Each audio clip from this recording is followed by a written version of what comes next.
What's up, y'all? You are watching episode 3 of the No Service Chris channel. It's your guy, Christopher, back finally with another episode. This one's going to be about passing the 1 month mark of doing the mobile living, hashtag car life thing. It's kind of surreal being at this point, to be honest with you.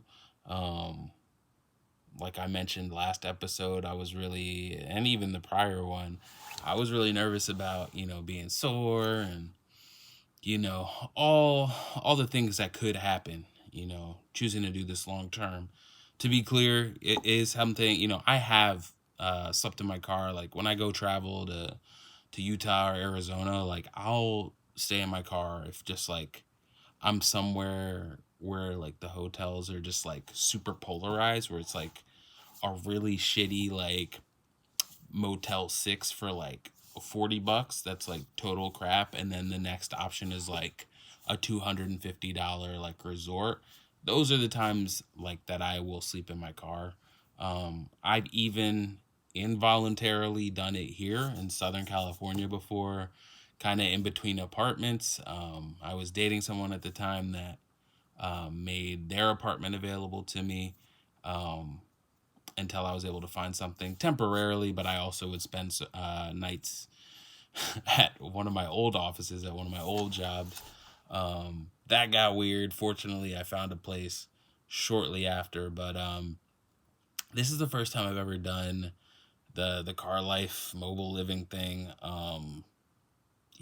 For this long, which obviously there are people who've done it for way longer than a month.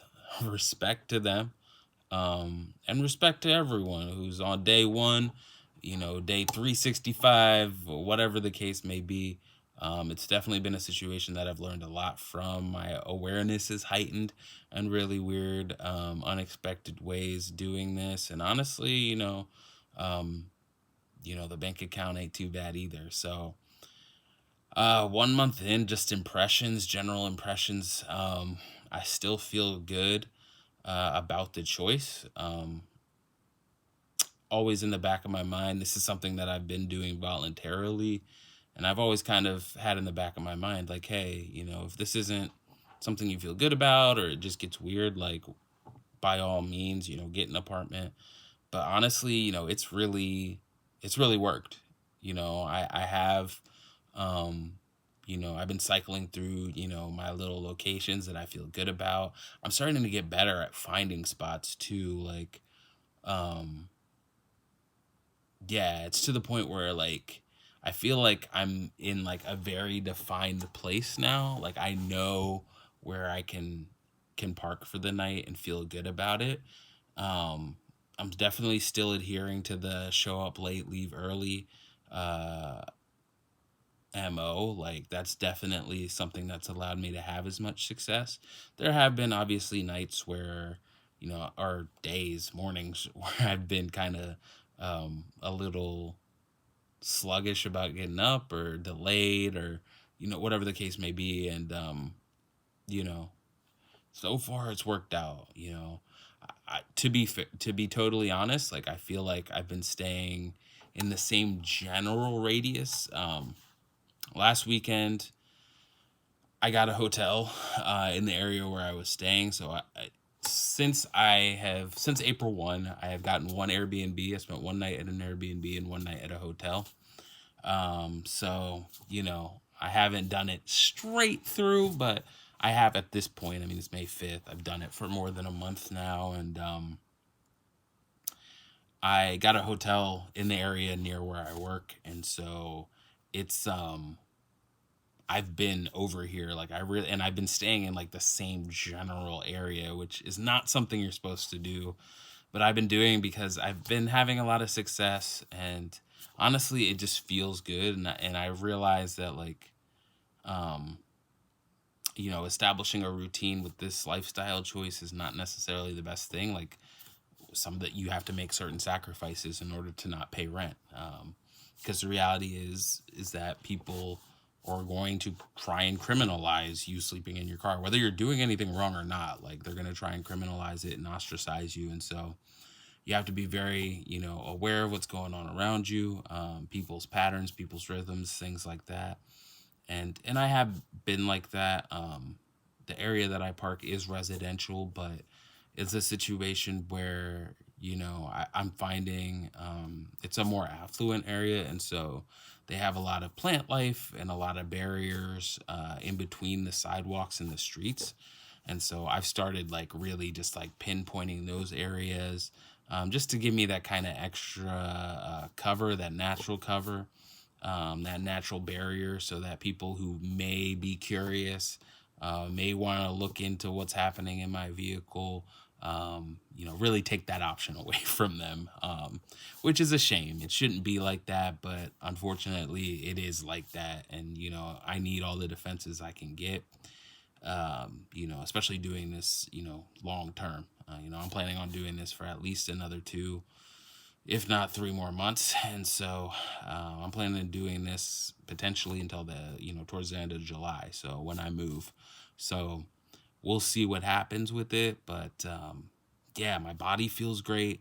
Obviously the bank account looks a lot better, having, retained now essentially 2 rent checks. My body feels great. No complaints. As far as like soreness or anything like that. Um, yeah, I mean it's been a pretty good experience. Like I haven't got the dreaded knock yet.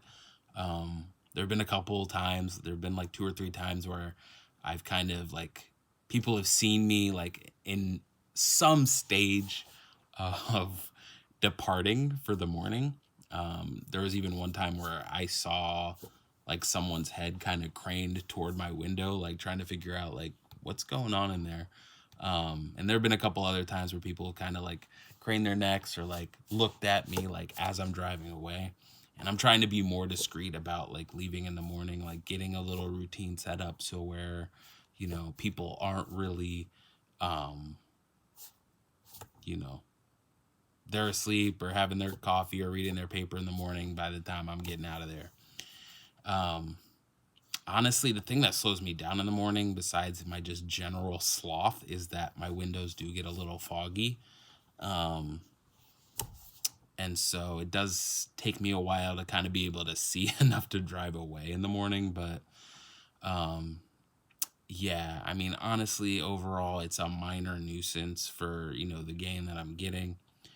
Um, there are times where I'm a little nervous about, people catching on, um, getting in my mix a little too much. But again, showing up late is a great policy, because when you show up late, that means people, for the most part, um, are going to be inside. They're done with their dinner, they're doing their thing, that's it. Getting ready for the night. And so, I'm just using space that otherwise isn't being used to just do what I need to do, which is sleep and get ready for my next work day. And so it's been a great experience so far. Certainly better than I expected it to be.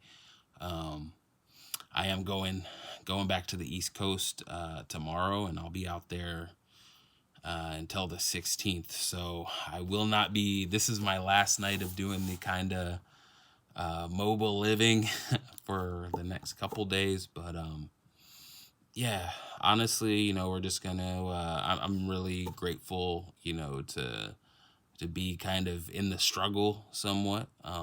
Obviously, I have resources that other folks don't have, and again, I'm very much aware of the fact that with this being voluntary, I have certain advantages that other people who are doing this involuntarily don't have. And all I can say to that is, I'm in the struggle with y'all. Like, whether it's my choice or not, like I'm doing this. Like I'm in there, I'm doing it. And honestly, yeah, like I'm doing it because I'm trying to get ahead financially at the end of the day. Like, yeah, I could get an apartment, but like the value isn't there. And I feel like retaining the money that I earn, or more of it, is the advantageous play for me in my particular situation, where I know in advance I'm going to be leaving soon. And so, yeah, I mean, it's been an interesting ride, you know, having slept in all these different places, Fresno, Bakersfield, up in Manhattan Beach, down here in San Diego. You know, I've done it in a lot of different towns, and it's been really eye opening. You start to notice, you know, other people who are doing it, and yeah, you just start to get into certain rhythms. And honestly, like I can't complain. Like, you know, I'm a pretty light sleeper, but like I've been using earplugs, and like the nights I use earplugs, like I really do get up to my alarm. Like if I don't use earplugs, like obviously the birds in the morning can be, you know, annoying, especially if like I've been like kind of sleeping up against like bushes and like things that kind of exist between the sidewalk and the street. And so obviously, you know, birds gravitate towards that, but it's I really have no complaints, you know. It's making me really grateful, you know, not only to retain more of the money that I earn, but also you know, for the moments where, you know, I do have, you know, that room, you know, I do have that bed, I do have, you know, that private space to do my thing, set my laptops up, and you know, watch a game on TV or whatever the case may be, because you just start to appreciate more the things that people take for granted. Certainly, I took for granted, you know, before I chose to embark on this new lifestyle. And yeah, the hope is, you know, as things go along, you know, things start to open back up. You know, the shower access is a little easier. As you can see, I got a little cut in a shave. I did that at the hotel.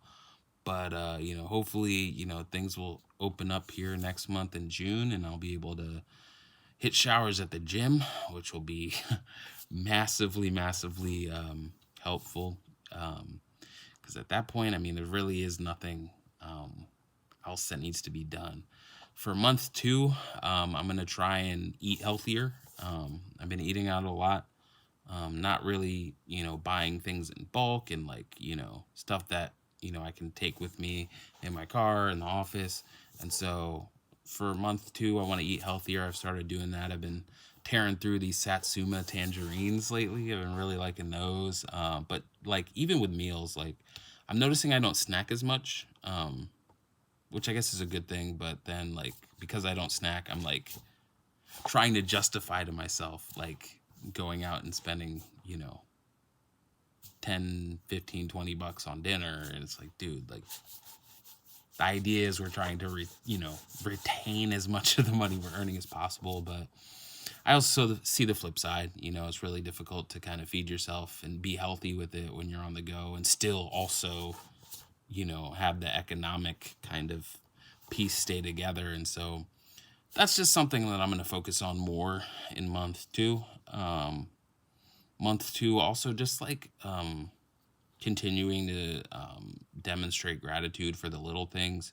I'm going to the East Coast for the next week plus, and yeah, like I'm gonna have access to beds and hotels and TVs and all the, you know, cooking equipment and stuff like that, and just continuing to be grateful. You know, not taking that stuff for granted. Um, for month two, also, yeah, just continuing to show solidarity to other people in this lifestyle. There's nothing criminal about it. There's nothing wrong about it. You know, there's a tendency with these types of videos, you know, whether it's car life or van life, to kind of glamorize it, especially van life people, to glamorize it. And that's not something this channel is ever going to do. I'm not going to glamorize this lifestyle. I'm just trying to I'm not trying to glamorize this lifestyle. I'm also trying to show that it's not, you know, the people that do it are not, you know, worthy of being criminalized or ostracized for, you know, their circumstances, where this is their best option, or this is the option that provides them the relief. This channel is going to be more down the middle, in that it's not a glamorous thing, but it's also not, you know, this ghastly thing, or, you know, the people who do it are like, you know, evil, or, you know, worthy of being criminalized, or, you know, anything like that. Like, it's actually like not a bad way to save a buck, like honestly. And like I said, primarily I did it when I would travel to different places out west. But yeah, I mean, going forward, moving, like I may try it, if I decide to move somewhere else, relocate somewhere else out west. I may try that initially. Continue this lifestyle while I'm kind of getting my bearings and figuring out what's what. But we'll see. There's a lot of time between now and then to kind of sort all of that out. The big thing for me, honestly, is just to stay grateful. I'm gonna try and eat healthier in month 2, and honestly, yeah, we're gonna have some pretty good experiences, and I aim to bring you guys along on as much of that as possible.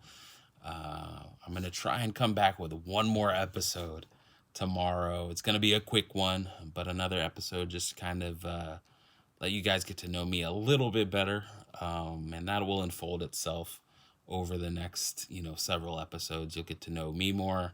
Maybe I'll get to know y'all more if you drop something in the comments. And yeah, we're just gonna keep this thing going. Thank you for watching. It's your boy Christopher, No Service Chris channel. Check back tomorrow, episode 4. Little quickies coming. I'll see you then. Take care. Peace.